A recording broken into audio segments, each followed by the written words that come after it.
Angel Di মারিয়া ছাড়া Argentina দল ভাবা যায়? আর্জেন্টিনার সমর্থকরা তাই কিছুতেই ডি মারিয়াকে বিদায় দিতে চান না। আরও কিছুদিন অন্তত তিনি যেন খেলেন, সেই আকুতি তার সতীর্থদেরও রয়েছে। আর কোচ লিওনেল স্ক্যালোনি তো এই কোপা আমেরিকার সেমিফাইনালের পরই বলেছেন ডি মারিয়ার সিদ্ধান্ত পরিবর্তনের চেষ্টা তারা করবেন। কিন্তু ডি মারিয়া কি আর সিদ্ধান্ত বদলাবেন? সময়, নির্দয় নিষ্ঠুর সময় ডি মারিয়াকে থামিয়ে দিচ্ছে। চাইলে আরো কিছুদিন তিনি খেলতে পারেন, স্ক্যালোনি বলেছেনই যতদিন ইচ্ছা ততদিনই ডি মারিয়া খেলতে পারবেন, কিন্তু সিদ্ধান্তটা তিনি নিয়ে নিয়েছেন গত বছরই। এইবারের কোপা আমেরিকাই হবে আর্জেন্টিনার আকাশী নীল জার্সিতে তার শেষ পথ চলা। লিওনেল মেসির সঙ্গে কত কত সতীর্থ খেলেছেন, কিন্তু ভবিষ্যতে যখন এই সময়টার কথা লেখা হবে, আমি নিশ্চিত মেসির সেরা সতীর্থ আর্জেন্টিনা দলে সেই হিসেবে আনহেল ডি মারিয়ার নামটাই সবচেয়ে আগে আসবে। কোপা আমেরিকার ফাইনালে তার শেষটা কি রূপকথার মতো হবে? দেখুন, আর্জেন্টিনার হয়ে ফাইনাল মানেই ডি মারিয়ার জন্য ছিল একটা দুঃস্বপ্ন। সেই দুঃস্বপ্ন তিনি পেরিয়ে এসেছেন, সেই দুঃস্বপ্নের প্রায়শ্চিত্ত তিনি করে ফেলেছেন। এইবারের কোপা আমেরিকা থেকে তার আর চাওয়ার কিছু নেই, মানে প্রায়শ্চিত্ত করার আর কিছু নেই। কিন্তু রূপকথার পূর্ণতা দেওয়ার তো একটা ব্যাপার রয়েছে, সেইটা কি তিনি করতে পারবেন কিনা? আরেকটা ফাইনালের দুর্দান্ত পারফরমেন্সে, আরেকটা শিরোপা জয়ে। সেমিফাইনাল শেষে ডি মারিয়া কান্না ভেজা চোখে কিন্তু গণমাধ্যমের মুখোমুখি হয়েছিলেন এবং সেইখানটাতে তিনি বলেছেন যে সিদ্ধান্তটা তিনি পরিবর্তন করবেন না। আর্জেন্টিনার হয়ে এই ফাইনাল ম্যাচটাই তার শেষ ম্যাচ। দলের প্রতি তার যে কতটা নিবেদন সেই কথাটা তিনি উল্লেখ করেছেন। এই জার্সির জন্য তিনি পুরোটা নিংড়ে দিয়েছেন সেইটা তিনি বলেছেন, এবং থেমে যাওয়ার জন্য এইটাই যে সময় তাও আসলে তিনি উল্লেখ করেছেন। লিওনেল মেসির প্রতিও কৃতজ্ঞতা জানিয়েছেন যে সেমিফাইনাল ম্যাচের আগে পুরো দলকে ক্যাপ্টেন মেসি যখন কি ইন্সপায়ার করছিলেন, তখন বলছিলেন যে এই ম্যাচটা আমাদের জিততে হবে আনহেল ডি মারিয়ার জন্য, আরেকটা ফাইনালে আর্জেন্টিনাকে নিয়ে যেতে হবে। একা কারো জন্য কিছু হয় না, সেইটা তারপরেও মেসির মতো একজন ফিগার যখন বলেন যে ডি মারিয়ার জন্য আমাদের ফাইনাল খেলতে হবে, সেটা আর্জেন্টিনার টিমের জন্য একটা অন্য বার্তাই আসলে নিয়ে আসে। এখন ফাইনালটাও নিশ্চিতভাবে তারা জিততে চাইবেন ডি মারিয়ার জন্য। ডি মারিয়াও সেখানে একটা ছাপ রেখে যেতে চাইবেন। যেটা বলছিলাম, ফাইনাল মানেই ডি মারিয়ার জন্য ছিল দুঃস্বপ্ন, আর্জেন্টিনার জন্য তাই। 2014, 2015, 2016 টানা যে 3টা ফাইনাল আর্জেন্টিনা খেলেছিল, ওয়ার্ল্ড কাপ, কোপা আমেরিকা, সেইখানটাতে ডি মারিয়ার কি অবস্থা ছিল মনে আছে তো? 2014 সালের বিশ্বকাপটাও তিনি দুর্দান্ত ফর্মে ছিলেন। রাউন্ড অফ 16-এর ম্যাচটাতে সুইজারল্যান্ডের বিপক্ষে যে এক্সট্রা টাইমে গিয়ে আর্জেন্টিনা জিতলো, সেইখানেও জয়সূচক গোল তার, এই ডি মারিয়ার। অথচ কোয়ার্টার ফাইনালে বেলজিয়ামের বিপক্ষে তিনি ইনজুরিতে পড়লেন, যেই কারণে সেমিফাইনালও খেলা হলো না, ফাইনালও তার খেলা হলো না। আর্জেন্টিনা হেরে গেল জার্মানির কাছে। 2015 কোপা আমেরিকাতেও তিনি দারুণ ফর্মে ছিলেন। সেমিফাইনালে যে তারা প্যারাগুয়ের বিপক্ষে 6-1 গোলে জিতেছিল, সেইখানটাতে ডি মারিয়া নিজে 2টা গোল করেছিলেন। ফাইনালে গিয়ে তিনি প্রথমার্ধে ইনজুরিতে পড়ে যান, মাঠ ছেড়ে বেরিয়ে যেতে হয়। ওই ফাইনালটাও চিলির কাছে আর্জেন্টিনা হেরে যায়। 2016 কোপা আমেরিকাও একই রকম দুর্ভাগ্য। ওই যে একই স্থানে নাকি 2বার বজ্রপাত হয় না, কিন্তু ডি মারিয়ার দুর্ভাগ্যের বজ্রপাত টানা 3বার হয়েছে।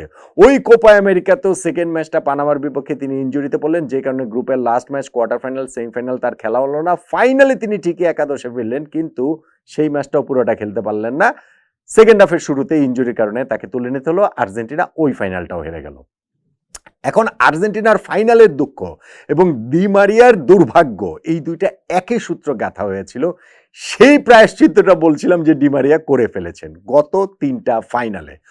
2021 সালের কোপা আমেরিকা যে আর্জেন্টিনা জিতলো, ব্রাজিলকে 1-0 গোলে হারালো, 1993 সালের পর প্রথম কোনো বড় ট্রফি আর্জেন্টিনা জাতীয় দলের একেবারে এই 28 বছর পরে, সেই ফাইনালের জয়সূচক গোলদাতার নাম আনহেল ডি মারিয়া। 2022 সালে যে ফিনালিসিমোতে আর্জেন্টিনা ইতালিকে হারালো 3-0 গোলে, সেই ফাইনালেও গোল করেছেন Angel Di Maria. 2022 world cup ফাইনালটাতে আর্জেন্টিনা শুরুতেই যে 2 গোলে এগিয়ে গেল ফার্স্ট হাফে, সেখানটাতে সেকেন্ড গোলটাও করেছেন আনহেল ডি মারিয়া। ইনফ্যাক্ট ওই ম্যাচে তাকে যে 60-65 মিনিটের দিকে কোচ তুলে নিয়েছিলেন, তারপরেই ফ্রান্স কি ম্যাচে ফেরার সুযোগটা তৈরি করে দিয়েছিলেন কিনা, এই আলোচনাটা কিন্তু এখনো হয় যে ডি মারিয়া হয়তো মাঠে থাকলে ফ্রান্সের বিপক্ষে আর্জেন্টিনা হয়তো 90 মিনিটেই ম্যাচটা জিতে যেতে পারত, কিন্তু তারপরেও শেষ পর্যন্ত গিয়ে আর্জেন্টিনা টাই ব্রেকারে গিয়ে হলো শিরোপাটা জিতেছে।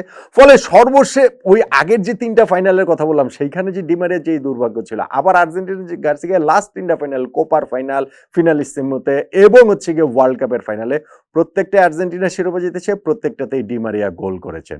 তো আরেকটা কোপার ফাইনালে যখন এখন সেটা তার ক্যারিয়ারের শেষ ম্যাচ, সেই 2008 সাল থেকে তার পথ চলাটা শুরু হয়েছে, পথ চলাটা থেমে যাচ্ছে এই ম্যাচটা দিয়ে, সেইখানটাতে ওই রকম ফাইনালে একটা দুর্দান্ত পারফরমেন্স এবং আর্জেন্টিনার শিরোপা জয়ের প্রত্যাশাটা আসলে থাকবে না কেন? লিওনেল মেসির কিন্তু এইটা দিয়ে তার ইন্টারন্যাশনাল ক্যারিয়ার শেষ হচ্ছে না। মেসি খেলবেন 2026 বিশ্বকাপ পর্যন্ত, যদি ফিটনেস থাকে খেলা হয়তো বা তিনি চালিয়ে যেতে চাইবেন, হয়তো বা না, নিশ্চিতভাবেই চাইবেন, সেটা তার ফিটনেসের উপরে নির্ভর করছে। আর আর্জেন্টিনা বা তাদের কোচ সেটাও তো মেসিকে নিশ্চয়ই নিয়ে যেতে, এগিয়ে যেতে চাইবেন। ডি মারিয়ার তো আর সেটা হচ্ছে না। ফলে এই ফাইনালটা কোপা আমেরিকাতে আর্জেন্টিনা জিতলে নিশ্চিতভাবেই সেটা ডেডিকেট করা হবে আনহেল ডি মারিয়াকে। সেটা শুধুমাত্র সতীর্থদের জন্য না, ডি মারিয়া নিজেও ওইখানটাতে একটা ওই গত 3টা ফাইনালের মতো একটা পারফরমেন্স দিতে চাইবেন। এখন তার বয়স হয়ে গিয়েছে, সেই আগের মতো গতিও নেই, আগের মতো ট্রিকারিও নেই, সবই ঠিক আছে, কিন্তু এখনো তিনি ডিফারেন্সটা মেক করে দিতে পারেন। এইবারের কোপাতেও যে তিনি খুব আলো ছড়িয়েছেন তা হয়তো না। কোয়ার্টার ফাইনালের ম্যাচটাতে তো ইকুয়েডরের বিপক্ষে পুরোটা সময় তাকে আর মাঠেই নামানো হয়নি, সেমিফাইনালে আবার 11-এ ফিরেছিলেন, সেইখানটাতে 78 মিনিটে পর্যন্ত তিনি মাঠে থেকেছেন। মনে করে দেখুন যে জুলিয়ান আলভারেজকে যে একটা পাস তিনি দিয়েছিলেন, যেটা আলভারেজ ধরে একেবারে গোলকিপারকে 1-on-1-এ পেয়ে গিয়েছিলেন, ওইটা যদি আলভারেজ গোল করতে পারতেন তো দারুণ একটা ব্যাপার হতো। ডি মারিয়ার সেই পাসটা হয়তো বা তখন আরো অনেক বেশি আলোচনার মধ্যে আসতো। সো এখনো কিন্তু ডিফারেন্স মেক করে দেওয়ার ক্ষমতা এই আনহেল ডি মারিয়ার রয়েছে। শেষ ম্যাচ, ক্যারিয়ারের শেষ ম্যাচ, ইন্টারন্যাশনাল ক্যারিয়ারের শেষ ম্যাচে ওই রকম একটা ডিসাইসিভ মোমেন্ট, ওই রকম একটা জাদুকরী মোমেন্ট কি আনহেল ডি মারিয়া উপহার দিতে পারবেন আর্জেন্টিনাকে, তার সতীর্থদের, সমর্থকদের, এবং শেষ পর্যন্ত গিয়ে তিনি সেটা পারুন বা না পারুন, ওই সেমিফাইনাল শেষেই ডি মারিয়া বলেছেন যে ফাইনাল রেজাল্ট যাই হোক না কেন আমি হচ্ছে গিয়ে মাথা উঁচু করেই বিদায়টা নিচ্ছি, আর্জেন্টিনার হয়ে আমি আসলে সর্বোচ্চটা নিংড়ে দিয়েছি, সর্বস্বটা নিংড়ে দিয়েছি, এবং শেষ পর্যন্ত সেই চেষ্টাটাই করব, ফাইনালেও সেইটাই আসলে করা হবে। ডি মারিয়া যেভাবেই বিদায় নিন না কেন, তাকে মানে শিরোপাতে বিদায় নিলে তো রূপকথার পূর্ণতাই পাওয়া যাবে, কিন্তু ভবিষ্যতে সবসময় লেখা হয়ে থাকবে আর্জেন্টিনার এই লিওনেল মেসির যে স্বর্ণ সময়টা আর্জেন্টিনার জার্সি গায়ে, কিংবা মেসির এই পুরো ক্যারিয়ারে তার সবচেয়ে সেরা সতীর্থ হিসেবে আর্জেন্টিনার এই লিওনেল মেসির সঙ্গে আনহেল ডি মারিয়ার নামটাই সবসময় জড়িয়ে থাকবে বলেই মনে হয়। ফাইনালেও তিনি ওই রকম একটা ডিসাইসিভ মোমেন্ট কি উপহার দিতে পারবেন? আপনার কি মনে হয়?